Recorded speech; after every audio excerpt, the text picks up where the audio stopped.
ಯುದ್ಧದ ಸನ್ನಿವೇಶ ಕ್ರಿಯೇಟ್ ಆಗ್ತಾ ಇದೆ ಅಂತ. ಯುದ್ಧ ಆಗಲ್ಲ, ಯುದ್ಧ ಆಗದೇ ಇಲ್ಲ.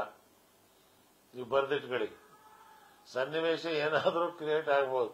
ಇದು ಹೆಂಗೆ ಅಂತ ಹೇಳಿದ್ರೆ, ಎರಡು ಸೌಕರ್ಯಗಳು ದುಡ್ಡಿನ ಜಗಳ ಆಡ್ದಂಗೆ, ನಿನಗೆ ಹೊಡೆದು ಬಿಡ್ತೀನಿ, ನಿನಗೆ ಯುದ್ಧನೂ ಆಗೋದಿಲ್ಲ. ಯುದ್ಧ ಮಾಡ್ತಕ್ಕಂಥದಕ್ಕೆ ಹಿಂದೂಸ್ತಾನನೂ ತಯಾರಿಲ್ಲ, ಪಾಕಿಸ್ತಾನ.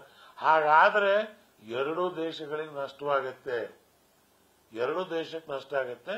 ಮಾತುಕತೆ ಮುಖಾಂತರ ಮೋದಿಯವರು ಹೋಗಿದ್ರಲ್ಲ ನವಾಜ್ ಶರೀಫ್ ಮನೆಗೆ ಕರೀಲಾರ್ದೆ, ಯಾಕೆ ಹೋಗಿದ್ರು ಅವಾಗ?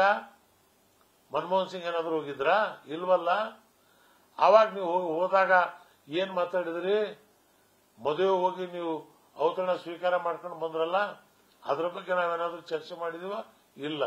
ಈಗಲೂ ಕೂಡ ನೀವು ಭಾರತ ಸ್ವಯಂವಾಗಿ, ಕಾಶ್ಮೀರ ಭಾರತದ ಒಂದು ಅಂಗ, ಯಾರು ಏನ್ ಮಾಡಿದ್ರು ಕೂಡ, ಯಾವ ಶಕ್ತಿ ಬಂದರೂ ಕೂಡ ಅದನ್ನ ಭಾರತದಿಂದ ಬೇರ್ಪಡಿಸೋದಕ್ಕೆ ಸಾಧ್ಯವಿಲ್ಲ.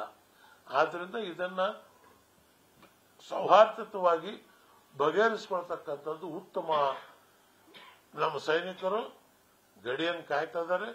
ಸೈನಿಕರಲ್ಲಿ ನೀವು ಹಸ್ತಕ್ಷೇಪ ಫ್ರೀಯಾಗಿ 3 ಆರ್ಮಿ ಜನರಲ್ಸ್ಗೆ ಫ್ರೀಯಾಗಿ ಕೊಟ್ಟು, ನಿಮ್ಮ ಜವಾಬ್ದಾರಿ ಅಂತೇಳಿ ಅವ್ರಿಗೆ ಫ್ರೀ ಹ್ಯಾಂಡ್ ಹಿಂದೆ ಹೇಗಿತ್ತೋ ಆ ತರ ಈಗಲೂ ಇದೆ ಅಂತ ನಾನು ತಿಳ್ಕೊಂಡಿದ್ದೇನೆ. ಆದ್ರಿಂದ ಇದನ್ನ ನಮ್ಮ ಸೈನಿಕರು ದೇಶವನ್ನು ಕಾಯ್ತಾ ಇದ್ದಾರೆ. ಅನೇಕ ಜನ ಹುತಾತ್ಮರಾಗ್ತಾ ಇದ್ದಾರೆ.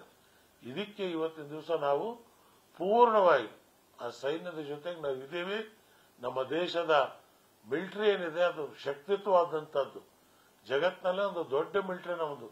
ಭಾರತ ಆದಿ ಕಾಲದಿಂದಲೂ ಕೂಡ ನಾವು ಶಕ್ತಿಯುತವಾಗಿ ಬಂದಿದ್ದೇವೆ. ಅದನ್ನ ಮಾಡ್ಕೊಂಡು ಹೋಗ್ಬೇಕು ಅನ್ನಕ್ಕಂಥದ್ದೇ ಕೇಂದ್ರ ಸರ್ಕಾರಕ್ಕೆ ನಮ್ಮ ಮನವಿ. ನ್ಯೂಸ್ ಫಸ್ಟ್, ನಿರ್ಭೀತಿಯಿಂದ ನಿಮ್ಮ ಪರವಾಗಿ.